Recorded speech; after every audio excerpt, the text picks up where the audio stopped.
The fluorescent lights of the community center flickered above me as I organized pamphlets about accessible communication services. It was supposed to be a quiet Thursday afternoon, but the sound of raised voices shattered that peace. Jiwoo, we've talked about this. You need to at least try to communicate. I looked up from my desk to see 2 daycare workers standing over a small boy who couldn't have been older than 6 or 7.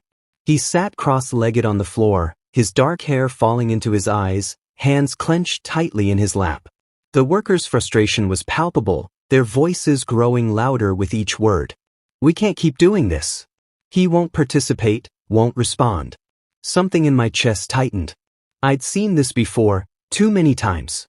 The boy wasn't being defiant. His shoulders were hunched, his whole body curled inward like he was trying to disappear. That wasn't rebellion. That was fear. I stood, my Omega instincts screaming at me to intervene, to protect. Excuse me, I called out, walking toward them. Is everything all right? The older woman turned to me with exasperation written across her face. This is Jiwoo. Well, he doesn't speak.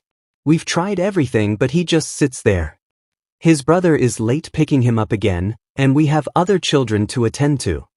I knelt down slowly, making sure I was at the boy's eye level.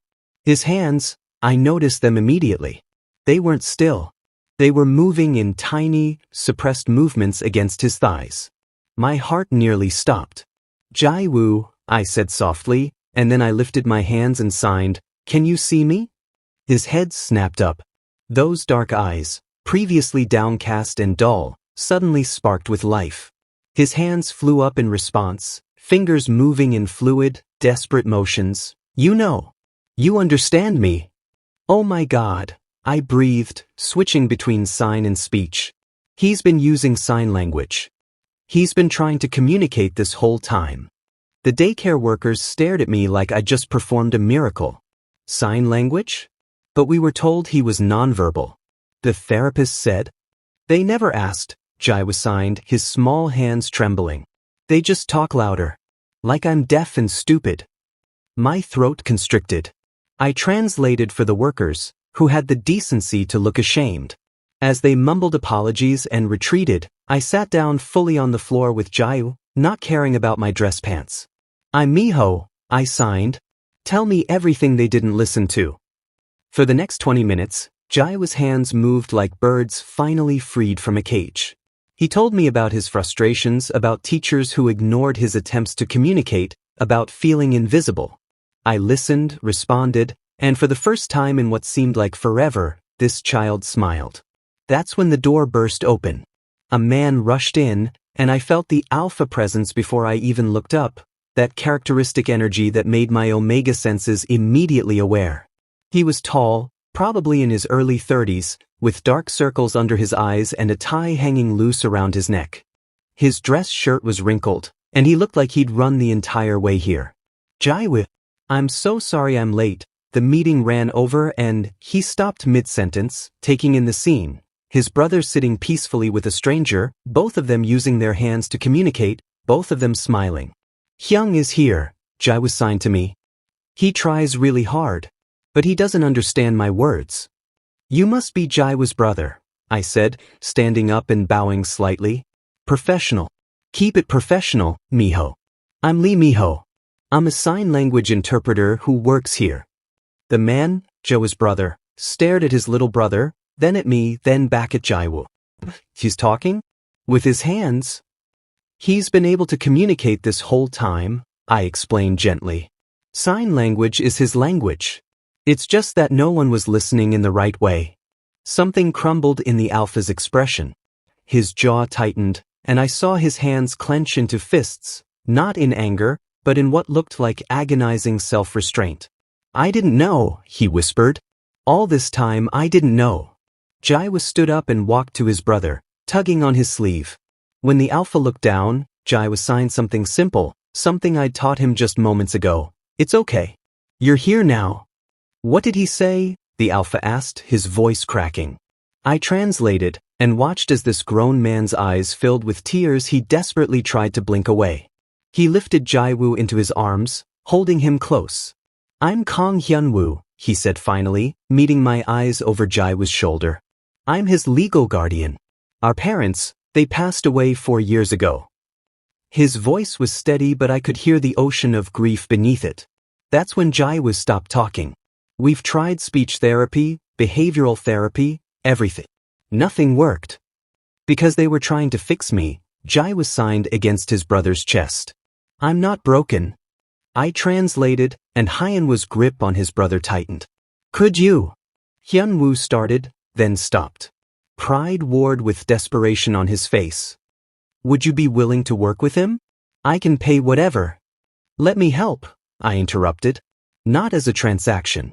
Because Jiwoo deserves to be heard. Hyunwoo stared at me for a long moment, and I felt the weight of that gaze. Assessment, hope, and something else I couldn't quite name. Why? He asked quietly. I looked at Jiwoo, who was watching me with those bright, hopeful eyes. Because everyone deserves someone who speaks their language. That evening, I sat in their modest apartment, surrounded by scattered toys and a half-eaten pizza. Hyunwoo apologized repeatedly for the mess while Jiwoo showed me his drawings. As I watched this alpha try so desperately to do everything right, burning himself out in the process, and this child who'd been screaming silently for years, something shifted in my chest. This wasn't just another client case. This was something more. Will you come back? Jiwoo signed as I prepared to leave. Yes, I promised in sign and speech. I'll come back. Hyunwoo walked me to the door. Thank you, he said, and the rawness in his voice made my Omega heart ache. You gave me my brother back today. As I walked home that night, I didn't know that I'd just met the two people who would change my entire life. I just knew that tomorrow couldn't come fast enough. 3 months had passed since that first day, and the Kong apartment had become my second home. I visited 3 times a week, Mondays, Wednesdays, and Fridays, and each visit felt less like work and more like coming home to family. Tonight was Friday. Jiwoo sat across from me at the kitchen table, his homework spread between us, signing enthusiastically about a butterfly he'd seen at school. Hyunwoo was cooking dinner, and the smell of doenjang jjigae filled the small apartment with warmth. Minho Hyung, teach Hyung the sign for beautiful, Jiwoo signed, giggling. I demonstrated the sign, and Hyunwoo mimicked it from his position at the stove, his movements clumsy but earnest. Over these months, he'd been learning sign language with a determination that made my heart swell. Every night after Jiwoo slept, we'd sit together while I taught him new signs. Like this. Hyunwoo asked, his large hands forming the sign. Perfect, I said, and our eyes met across the kitchen. Something warm flickered in his gaze before he quickly looked away, stirring the pot with sudden intensity. These moments had been happening more frequently, lingering glances, accidental touches that lasted a second too long, comfortable silences that spoke volumes. After dinner, while Jiwoo played with his toys, Hyunwoo and I cleaned dishes together. Our routine had become synchronized. I washed, he dried. I need to tell you something, Hyunwoo said quietly. About why Jiwoo stopped speaking. I set down the plate I was washing, giving him my full attention. 4 years ago, our parents were driving Jiwoo home from kindergarten. I was supposed to pick him up, but I had an important meeting. His voice was hollow, mechanical, like he'd rehearsed this confession 1,000 times. There was an accident. A truck ran a red light. Joe was in the back seat. He saw everything. My hands gripped the edge of the sink. Hyunwoo. He screamed for help, screamed for them to wake up. But they didn't. And after that day, he never spoke again. Hyunwoo's hands trembled as he dried the same dish over and over. I became his guardian. I was 28, had no idea how to raise a traumatized child. I threw money at therapists, specialists, anyone who promised they could fix him. But nothing worked because I was treating him like he was broken. I reached over and stilled his hands, taking the dish from him. He's not broken. He just needed time to find his voice again, even if that voice uses hands instead of words. You understood that immediately, Hyunwoo said, finally meeting my eyes. In 5 minutes, you understood what I couldn't in 4 years. What kind of guardian does that make me? The kind who keeps trying. The kind who works 2 extra shifts a week to afford specialists. The kind who learns an entirely new language for his brother. I signed and spoke simultaneously, the kind who loves him enough to admit when he needs help. Hyunwoo's expression crumbled. Before I could think better of it, I pulled him into a hug. He froze for a moment, then his arms wrapped around me tightly, his face buried in my shoulder. I felt him shake with silent sobs. I was so scared, he whispered against my neck. So scared I'd lose him too. My Omega instincts roared to life, the overwhelming need to comfort, to protect, to ease his pain. But this felt like more than instinct. This felt personal. A week later, I felt the first warning signs. My heat was approaching. The sensitivity to scents, the slight fever, the restlessness. I had 5 days, maybe 6. I'd planned to cancel sessions, but when I called Hyunwoo to explain, Jiwoo got on the phone. His small voice, he'd started speaking occasionally now, soft whispers he was still getting comfortable with, said, "Please come, Minho Hyung. I made you a picture." I couldn't say no. Wednesday's session was difficult.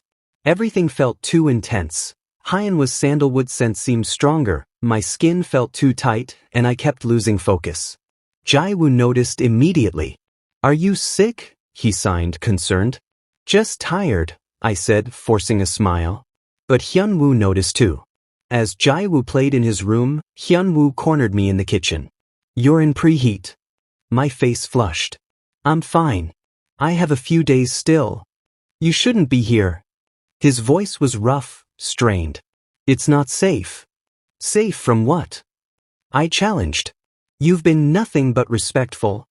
"Safe from me wanting things I have no right to want," he interrupted, and the raw honesty in his voice made my breath catch. The air between us crackled with tension. We stood inches apart, and I could see his pupils dilate, could smell the shift in his scent, that alpha response to an omega in preheat. "Hyunwoo," I whispered. He stepped back abruptly, running his hands through his hair. We can't, you work with Jiwoo. This is inappropriate." "Is that the only reason?" The words escaped before I could stop them. His jaw clenched. "No, it's not." Before either of us could say more, my phone buzzed. My heat suppressant's prescription was ready. I needed to leave, to put distance between us before I did something we'd both regret. "I should go," I said, gathering my things with shaking hands. Hyunwoo drove me to the pharmacy despite my protests. The car ride was silent, thick with unspoken words. When we arrived, I reached for the door handle, but he caught my wrist gently. "Minho." My name on his lips sounded like a prayer and a curse. "I need you to know, these past 3 months have been the best of my life. You've given me back my brother. You've taught me how to actually see him, hear him. But more than that." He trailed off, his thumb absently stroking my pulse point. My omega biology responded immediately, a soft whimper escaping my throat. He released me like I'd burned him. "Please, before I say something that ruins everything." I stumbled out of the car and into the pharmacy, my heart hammering. Inside, I leaned against a shelf, trying to catch my breath. He feels it too, I thought. This impossible thing between us. My phone buzzed with a text from Hyunwoo. I meant what I said. "These have been the best months. Because of you. All because of you." Then another message, this one from Jiwoo's tablet. "Hyung is smiling at his phone. You make him happy. Don't let him be sad again. I love you, Minho Hyung." Tears blurred my vision as I typed back. "I love you too, Jiwoo. Both of you." I hit send before I could overthink it, my heart racing as I watched the delivered notification appear. Then read. The 3 dots indicating he was typing appeared and disappeared 5 times before his response finally came. "We need to talk. After your heat. Please. There are things I need to say." I clutched my phone to my chest, standing in the middle of a pharmacy, falling completely and irrevocably in love with an alpha and his brother who'd become my entire world. The question was, what were we going to do about it? My heat had passed, and I stood outside the Kong apartment with trembling hands, my finger hovering over the doorbell. 5 days had given me time to think, to imagine every possible outcome of the conversation Hyunwoo and I needed to have. The door opened before I could press the button. Hyunwoo stood there, looking like he hadn't slept properly in days. But his eyes, they lit up when they saw me. "Minho," he breathed. Jiwoo appeared behind him, crashing into my legs with a force that nearly knocked me over. "You're back. I missed you so much," he signed frantically. I knelt down and hugged him tight, breathing in his innocent, comforting scent. "I missed you too, little star." That evening felt different. Hyunwoo kept finding reasons to be near me, adjusting the pillows on the couch where I sat, refilling my tea before I could ask, his hand briefly touching my shoulder as he passed by. After Jiwoo finally fell asleep, we sat together in the dimly lit living room. The silence stretched between us like a tightrope. "I've been thinking," Hyunwoo started, then stopped. He took a deep breath and tried again. "These past months with you, they've made me realize something. Jiwoo isn't the only one who's been learning to communicate again." My heart thundered in my chest. "What do you mean?" "I mean that I've been so focused on being Jiwoo's guardian, on not failing him like I think I failed that day 4 years ago, that I forgot how to be just myself. To want things for me." His dark eyes met mine with an intensity that made my breath catch. "And then you walked into our lives, and suddenly I remembered what it feels like to want something, someone, so desperately it terrifies me." "Hyunwoo," I whispered. "I'm falling in love with you, Minho." The confession hung in the air between us. I think I have been since that first day. Joy and fear collided in my chest. "I feel the same way. But you work with Jiwoo." "I know. I've thought about that too." He moved closer, taking my hand in his larger one. "What if we just tried? Carefully. We don't have to tell anyone yet. We can figure this out together." I should have said no. Should have been the responsible one. But when he looked at me like that, like I was something precious and vital, I couldn't. "Yes," I whispered. "Let's try." He kissed me then, soft and careful, like I might break. It felt like coming home. The next 2 months were the happiest of my life. Hyunwoo and I stole moments between my sessions with Jiwoo, quick kisses in the kitchen, holding hands under the dinner table, whispered confessions after Jiwoo went to bed. Jiwoo was thriving too. With my advocacy, he'd started at a mainstream school with proper accommodations. He was making friends, using both sign language and his slowly returning voice. Everything was perfect. Until it wasn't. The call came on a Tuesday. Hyunwoo's voice was raw with panic. "It's Jiwoo. There was an incident at school. Can you come?" I ran the entire way to the school. In the principal's office, I found Jiwoo curled up in Hyunwoo's lap, completely non-responsive. Not signing, not looking up, nothing. He'd regressed completely. "What happened?" I demanded. The teacher, a middle-aged woman with a pinched expression, spoke first. Jiwoo was disrupting class with his hand movements. I told him several times to use his words like everyone else. When he didn't comply, I held his hands down and insisted he speak properly. White-hot rage flooded through me. "You did what?" I was trying to help him integrate. "You traumatized him." My voice cracked. "Sign language is his proper communication. You might as well have covered his mouth." Hyunwoo held Jiwoo tighter, his whole body shaking with suppressed fury. But he stayed silent, focused entirely on his brother. It took 3 hours to get Jiwoo calm enough to leave. Even then he wouldn't sign. He stared at nothing with empty eyes that broke my heart. That night, I stayed at their apartment. Jiwoo fell asleep between us, clutching his blue blanket. Hyunwoo and I held hands over his small body, both of us silent with grief. "We'll fix this," I whispered. "Together." But the universe had other plans. 2 days later, a woman showed up at the apartment. She was elegant, poised, and the way she looked at Hyunwoo suggested history. "Soyeon," Hyunwoo said, shock evident in his voice.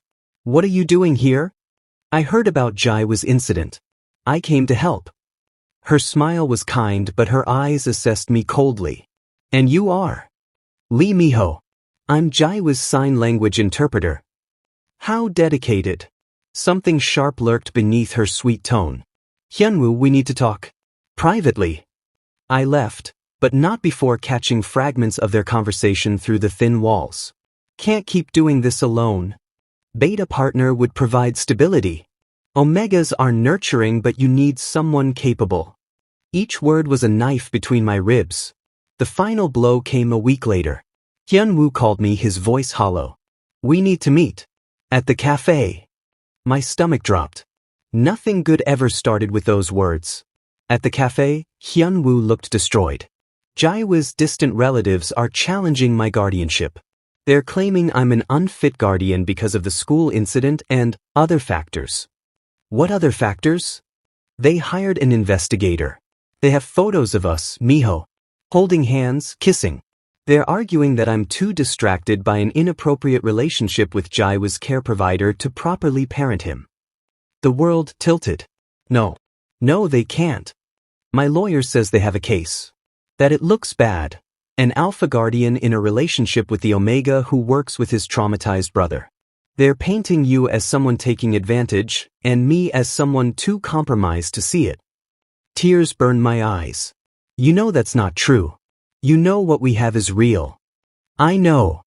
His voice broke. But what I know doesn't matter. What matters is keeping Jiwoo safe. And my lawyer says, he couldn't finish. I understood. The truth hit me like a physical blow. You need me to leave. Minho. No, you're right. I stood on shaking legs. Jiwoo needs you.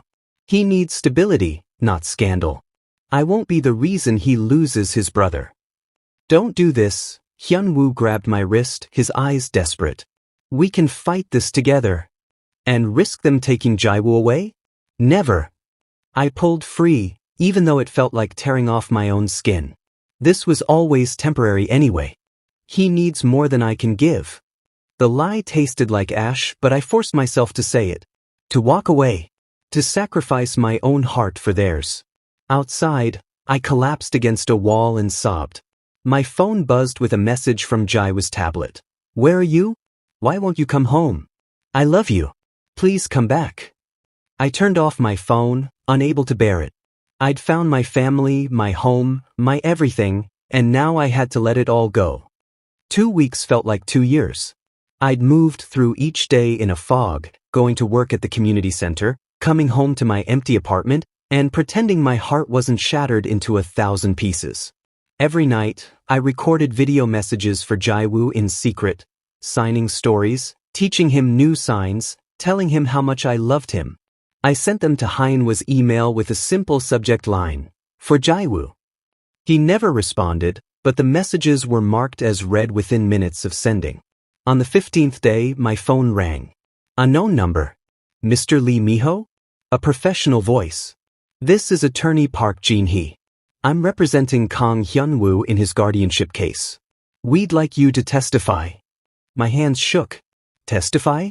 But I thought, won't that make things worse? On the contrary. We need to demonstrate Jiwoo's progress and the professional nature of your work together. We have documentation of every session, every milestone. Your testimony could be crucial. When? Tomorrow, 10 a.m. I know it's short notice, but the hearing was moved up. I agreed without hesitation. If there was even a chance I could help them, I'd take it. The courtroom was smaller than I'd imagined. Hyunwoo sat at a table with his attorney, looking exhausted but determined. When our eyes met across the room, the longing in his gaze nearly broke me. Behind him, Sun sat in the gallery, her expression unreadable. Jiwoo was brought in by a social worker. My heart cracked when I saw him, thinner, quieter, his eyes downcast. He didn't look up until he was seated. Then he saw me. His whole face transformed. Minho Hyung. He signed frantically, trying to stand.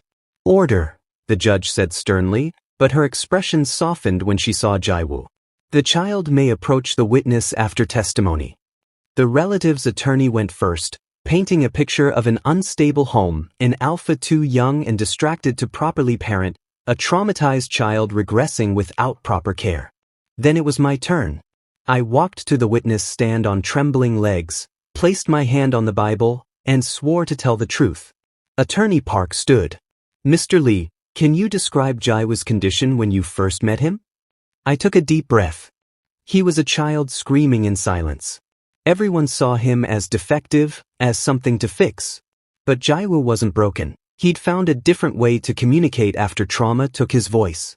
Sign language became his lifeline. And his progress over 6 months? Remarkable. He went from a child who felt invisible to one who actively participates in conversations. He's made friends, excelled in school when given proper accommodations, and even began speaking verbally again on his own terms. I looked directly at Jiwoo. He's one of the bravest people I've ever known. The opposing attorney stood. Isn't it true that you began a romantic relationship with Mr. Kong while serving as his brother's interpreter? My face flushed. Yes. And isn't that a conflict of interest? Taking advantage of a vulnerable family. No. My voice rang clear. I fell in love with a man who works himself to exhaustion for his brother. Who learned an entire language because he refused to give up. Who has sacrificed everything, including his own happiness, to give Jiwoo the best life possible. Tears streamed down my face. I stepped away because I would never, ever risk Jiwoo's well-being. But my feelings don't change the fact that Hyunwoo is an exceptional guardian. Your witness, the opposing attorney said smugly, sitting down. Attorney Park stood again. Mr. Lee, in your professional opinion, is Jiwoo better off with his brother? Absolutely. Hyunwoo is his home, his safety, his entire world. Taking Jiwoo away from him would be devastating. Thank you. No further questions. As I stepped down, something unexpected happened. Jiwoo stood up, breaking protocol entirely. I want. His voice, small and uncertain, filled the courtroom. Everyone froze. I want to talk. The judge leaned forward. Young man, you don't have to. I want to. Jiwoo's hands moved in conjunction with his words, signing and speaking together. Hyung is good. Hyung is the best. He reads to me every night. He learned my words, my hand words, because he loves me. Tears rolled down Hyunwoo's cheeks. And Minho Hyung, Jiwoo turned to me. Minho Hyung taught me I'm not broken. That my voice, even with my hands, is important. His small voice grew stronger. I want Minho and Hyung. Both, please. They're my family. The courtroom was silent except for muffled sobs. Even the judge wiped her eyes. I've heard enough, the judge declared. The objection to Mr. Kang's guardianship is dismissed. Furthermore, I'm mandating that Jiwoo's school provide proper sign language accommodations. She looked at the relatives. This child is thriving. Taking him from a loving home would be unconscionable. The gavel struck. Hyunwoo pulled Jiwoo into his arms, both of them crying. Then Jiwoo reached for me, and suddenly I was part of their embrace, the three of us holding each other like we'd never let go. I'm sorry, Hyunwoo whispered against my hair. I'm so sorry. I should have fought harder. You did exactly what you needed to do. You protected him. Minho Hyung stays? Jiwoo asked, looking between us with hopeful eyes. Hyunwoo pulled back slightly, his hands framing my face. If he wants to. If he can forgive me for being a coward. There's nothing to forgive. I kissed him softly, not caring who was watching. I love you. Both of you. 3 days later, my heat arrived unexpectedly while I was at their apartment. Now our apartment, since I'd been staying there since the hearing. Hyunwoo cared for me with such tenderness it made me weep. We talked about bonding, about forever, about what we both wanted. Are you sure? He asked, his forehead pressed to mine as my heat peaked. Once we bond. I've never been more sure of anything, I breathed. Make me yours. The bonding was intense, overwhelming, perfect. When his teeth found my neck, when the bond snapped into place, I felt our souls intertwine. We were no longer separate, we were family. 6 months later, I stood backstage at Jiwoo's school play, my hand resting on my slightly swollen belly. Jiwoo was performing the lead role, using both sign language and speech to tell his story. When his scene ended, Hyunwoo joined me backstage, wrapping his arms around me from behind, his hand covering mine on our growing child. Ready? He whispered. For what? He knelt down in front of everyone. Parents, teachers, students, and signed while speaking, Will you marry me? Will you be ours officially forever? I signed back through happy tears, I'm already yours. I always have been. Jiwoo ran over after his bow, throwing himself at both of us. Is Minho Appa saying yes? Yes, I laughed, signing and speaking. Always yes. 1 year later, at breakfast, our daughter babbled in her high chair while Jiwoo practiced his signs with her. Baby sister needs to learn properly, he announced in his clear voice. He spoke more than sign now, but still used both interchangeably. She will, Hyunwoo promised, kissing both of them. She has the best teacher. I watched my family, this impossible, perfect family I'd found by simply listening when everyone else had given up, and knew that every broken piece had led me here. To home. To love. To them.